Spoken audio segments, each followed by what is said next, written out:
Hey people, back on Facebook Live. As always, if you're watching later on YouTube, please hit subscribe so you don't miss anything, or on Instagram or Facebook, whatever it is, and please share this message around. So, obviously there's been lots going on. I hope everyone's doing okay. I hope everyone's well, had a good weekend, and they're not letting this stuff get to them too much, which is awesome.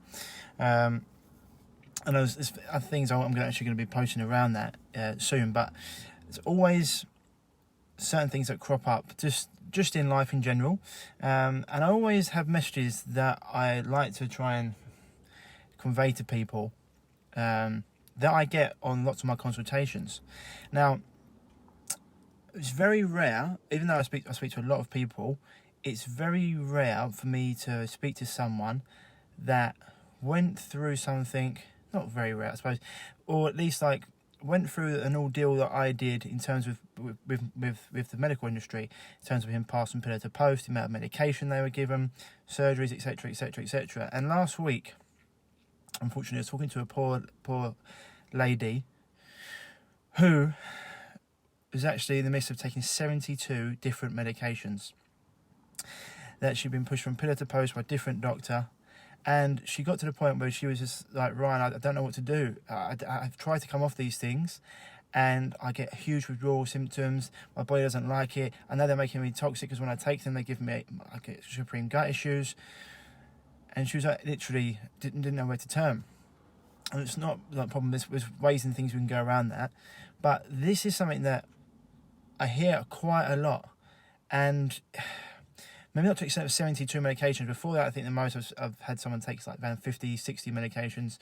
You have to get them off. But 72 different medications. This is the funny thing about it as well, right?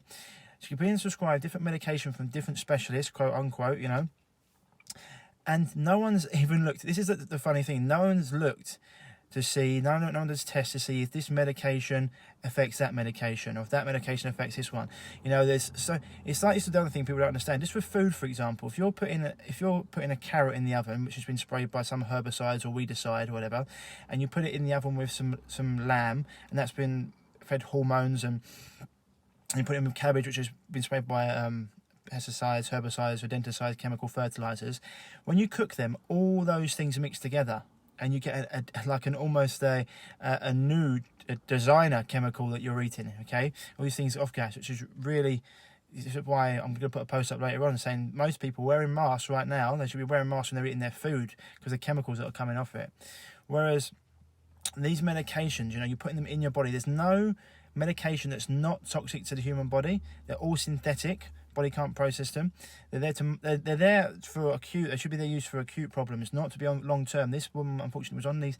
He's been on this medication for the last 10 years, and it's led to her having different surgeries. And I've got another story to tell you later in the week, which is actually unbelievable. But she's saying, Ron, what can I do to get off this? And I was like, well, we have to go through a process, and it's not a problem. We have to go through a process, and we have to do it strategically, and it has to be something that we monitor, etc. But you were never born deficient in medication. What's happened here, which always happens, they put people on medication, and when that stops working because body acclimatizes, they put other people on more pills, or they increase the strength of them, or they change the drug to a stronger drug, and then all of a sudden you're walking around taking 72 different types of medication. As I said before, drug companies do not celebrate when the drug sales go down, just when they go up. And how can you put someone on 72 different medications and feel how is that in any way helping anyone? How is that helping someone be healthy?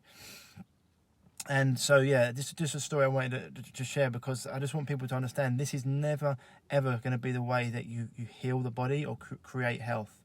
And those medications can react with each other, and they can cause devastating effects. In fact, she got to the point where she actually needs liver and kidney tests every month because of what's going on. And she's in a very bad, unfortunately she's been in a very bad way. Gut issues, skin issues, mental and emotional. But this is the other thing, been affecting her mental and emotional state, driving her anxiety through the roof. and leading her to having suicidal thoughts and depression.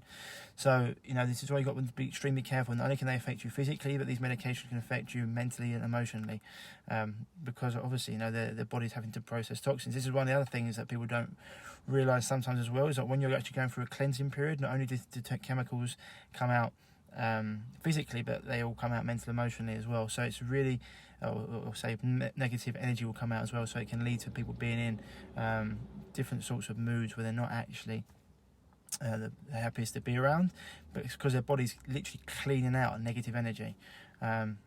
Yeah. no one's born with all this chemical imbalance. I always say to people, you don't see a rattlesnake in the wild or an alligator in the wild, with PCOS or mental emotional problems. These are all modern lifestyle issues, because we're living life out of balance, and everything comes down to the body being out of balance in some way, physically, mentally, emotionally, and once you actually get to the root of these things, they disappear. But you do not need 72 different medications or any amount of medications to heal the body. If you've got an acute problem, maybe you can take some to mask symptoms, if you mask pain, like pain relief, but other than that, you don't need them. You definitely don't need 72. And if you are on that medication, no wonder it affects your liver, your kidneys, your gut. You can't digest food, poison starts coming out, and then all of a sudden you need surgery to get rid of cysts, etc. And the list just goes on and on and on. Anyway, guys and girls, I hope that helps. If you are going through any of these sort of issues, then I just want to know you don't have to go down that route. It hasn't got to be you. You can come off these things. Your body can heal. You just have to give it the right circumstances to do so, and you have to give it the right things mentally, emotionally, nutritionally, supplementationally, energetically. Once you do that, you'll be on to a winner. All right. Anyway, I hope that helps, guys and girls. As always, stay happy, stay healthy. I'll speak to you soon. Bye-bye.